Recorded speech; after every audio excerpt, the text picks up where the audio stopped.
Привет, друзья! Не знаю, как вы, а я привык к тому, что основная драма, игра на ленточке и победа там, где казалось ты обречен стать лузером, всегда происходит в классическом Kingdom Rush. И никак не ожидаешь такого от Battles. Но данный пример ломает этот стереотип просто в ноль. Поверь, битва реально эпическая, масштабов Звездных войн. Обязательно смотри до конца. Из свеженького я готовил рейтинг всех героев игры и, конечно же, гонял каждого перса по полигону сражений. Помогал мне в этом мой подписчик Спамер, лютый чертяра. Ты просишь его играть помягче, а он... Убью тебя кружкой. И вот пришла очередь Ингвара, которого с последним обновлением прям очень-таки хорошо бафнули. Могучему викингу почти на 300 единиц увеличили урон от базовой атаки.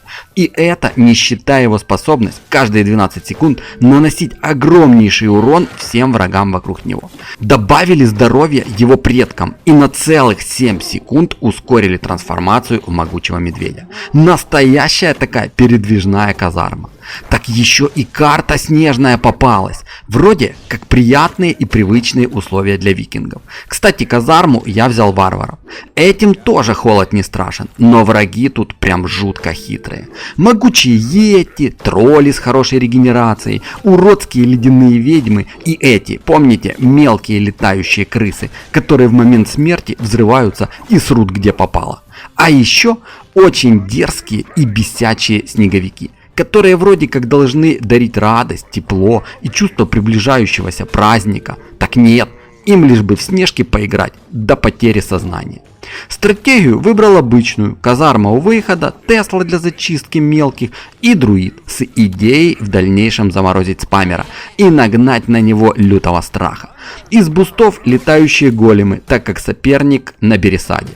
Пока я гулял в своих снах, этот хитрый жук не только украл мою гениальную идею, начав морозить башни, так еще и начал запускать ледяных великанов.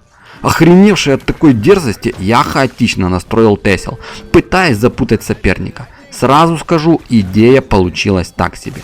У спамера уже были 3 полностью заряженных друида, а у меня ледяные кучки и спам рогатых великанов.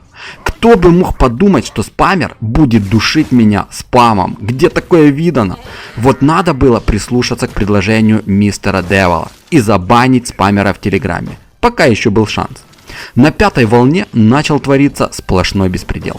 Спамер на чиле попивал мохито верхом на Бересаде, пукая пламенем и выжигая мелких снеговиков, а Ингвар в компании варваров как дурной махал секирой и отбивался от лютейшего спама. Но и он, казалось, был бессилен остановить эту навалу.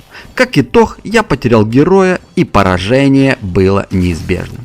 Пришлось срочно, мгновение менять стратегию. Спамер морозит уже 5 моих башен, я продаю Теслы и ставлю варваров, пропуская 2 врагов, и каким-то чудом на самой ленточке останавливаю снеговичка, который захотел покидать меня снежками.